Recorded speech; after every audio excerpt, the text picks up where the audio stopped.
Keluarga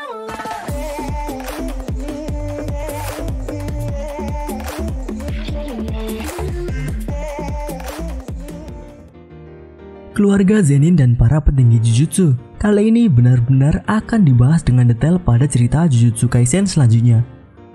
Kita selama ini sudah mendengar mengenai petinggi Jujutsu lagi dan lagi, kemudian para klan besar yaitu klan Gojo, Kamo, dan klan Zenin. Kemungkinan ketiga klan tersebut juga akan dibahas lebih jelas dalam cerita Jujutsu Kaisen Arc Game Pemusnahan sekarang. Dan di chapter 148, setelah mengalami libur panjang selama 2 pekan, Jujutsu Kaisen chapter 148 akhirnya dirilis dengan isi cerita berfokus mengenai salah satu dari 3 klan besar, yaitu keluarga Zenin. Seperti apakah klan Zenin sebenarnya? Langsung saja kita mulai ke pembahasan, let's check it out. Setelah di chapter 147 kita diperlihatkan cerita dari Panda dan kepala sekolah SMA Jujutsu. Kali ini kita kembali ke cerita di mana Maki Zenin akan masuk ke gudang senjata kutukan milik klan Zenin, yang tentu saja bisa dibilang masuk ke kandang Zenin. Walaupun Maki sendiri juga adalah anggota Zenin, namun di sini klan Zenin tidak bisa dibilang seperti keluarga normal. Di awal cerita chapter 148, kedatangan Maki ke kediaman Zenin disambut dengan ucapan busuk dari Naoya. Naoya mengatakan bahwa Maki dengan wajah buruknya yang tak bisa disembuhkan dan mengatakan bahwa Maki adalah sampah. Karena Maki tidak bisa menggunakan teknik kutukan. Menurut Naoya, wajah Maki yang cantik hanyalah kelebihannya dan sekarang wajah Maki penuh dengan luka di bagian kirinya. Diketahui waktu kecil Maki sering dibully oleh Naoya. Itu juga karena kelemahan Maki yang tidak bisa menggunakan kekuatan kutukan. Setelah Maki pergi dari hadapan Naoya tanpa menjawab perkataan Naoya, Maki bertemu dengan ibunya. Ibu Maki menyuruh Maki untuk kembali dan tidak melanjutkan untuk pergi ke gudang senjata kutukan. Karena menurut ibunya, mereka tidak diperbolehkan masuk ke sana. Ibu Maki juga mengatakan mengapa Maki selalu menentang ibunya dan tidak pernah sekalipun membanggakan ibunya. Mungkin hal ini juga ada hubungannya dengan Maki yang tidak bisa menggunakan kutukan. Bahkan terlihat wajah sedih yang Maki tunjukkan setelah ibunya berbicara.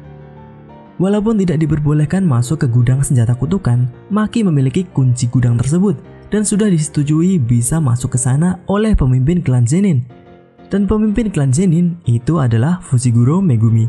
Megumi menjadi pemimpin klan Zenin setelah Maki mengatakan kepada Megumi bahwa Naobito Zenin, mantan pemimpin klan Zenin, menyerahkan Zenin ke tangan Megumi sebelum kematian darinya. Dan Naobito memberikan semua aset dalam keluarga Zenin kepada Megumi. Dari senjata kutukan sampai uang yang melimpah. Megumi juga akan bisa mengakses informasi dari 3 klan besar dan informasi dari petinggi Jujutsu. Dan ketika Megumi menanyakan kenapa dirinya yang harus menjadi kepala Zenin, Maki menjawab bahwa Megumi memiliki teknik kutukan warisan, menguasai domain expansion dan diakui oleh Gojo Satoru. Itu semua adalah bukti yang pantas bagi Megumi untuk memimpin Zenin. Dan itulah bagaimana Megumi menjadi pewaris dari klan Zenin. Pada scene percakapan antara Naoya dan Jinichi, kakak dari ayah Maki dan juga kakak dari Naobito Zenin, Jinichi mengatakan bahwa dirinya bisa menerima Megumi menjadi pemimpin Zenin, namun tidak dengan aset-aset Zenin. Karena menurut Jinichi, Megumi sudah memiliki ikatan dengan klan besar lainnya yaitu klan Gojo dan Kamo. Pada klan Gojo, tentu saja Gojo Satoru adalah pengasuh dari Megumi, dan untuk klan Kamo adalah Noritoshi Kamo, murid SMA Jujutsu Kyoto. Menurut Jinichi, dia tidak bisa menyingkirkan Megumi dari pemimpin Zenin tanpa alasan, karena akan menurunkan derajat posisi mereka dari klan lain.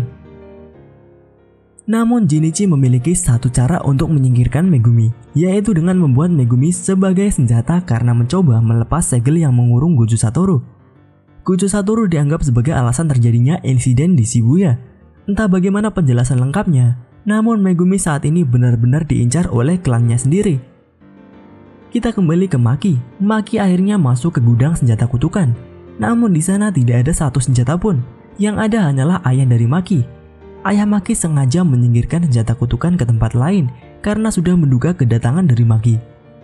Selain Maki dan ayahnya, di sana juga ada Mai yang sudah terkapar dan tentu saja karena kalah bertarung dengan ayahnya. Kemungkinan tujuan Mai juga sama dengan Maki. Rencana menyingkirkan Megumi juga ditambah dengan rencana menyingkirkan Maki dan Mai dari klan Zenin. Dan di sini ayah Maki yaitu Ougi Zenin yang akan mengeksekusi Maki dan Mai. Ogi memiliki teknik kutukan dengan nama Falling Blossom, dan teknik ini mempunyai rahasia di mana teknik ini sudah dikhususkan untuk berhadapan dengan pengguna senjata kutukan. Lalu Ogi juga bisa menggunakan teknik Falling Blossom versi Iai, yaitu untuk menangkal dari domain expansion.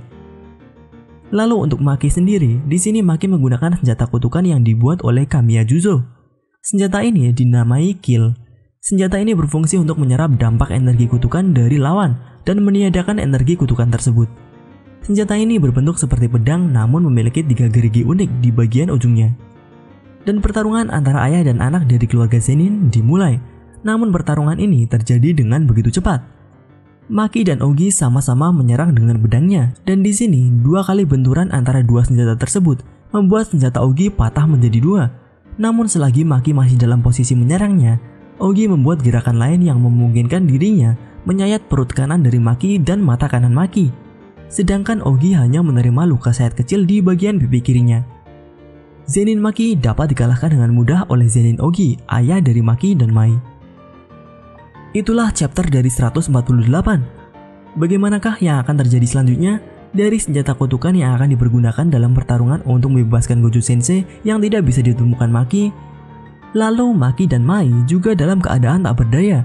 Di sisi lain, yaitu Yaga Sensei juga terbunuh di chapter sebelumnya, meninggalkan Panda sendirian. Untuk di sisi Megumi, Yuta dan Yuji masih belum diketahui keadaannya. Setidaknya ketiganya memiliki kekuatan yang luar biasa, jadi tidak akan terjadi hal yang mengerikan.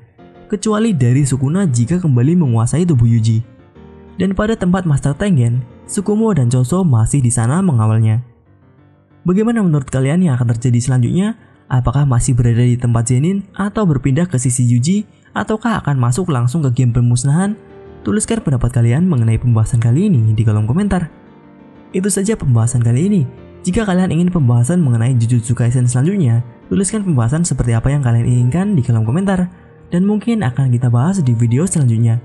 Klik like jika kalian menyukai pembahasan kali ini, dan klik dislike jika tidak menyukainya.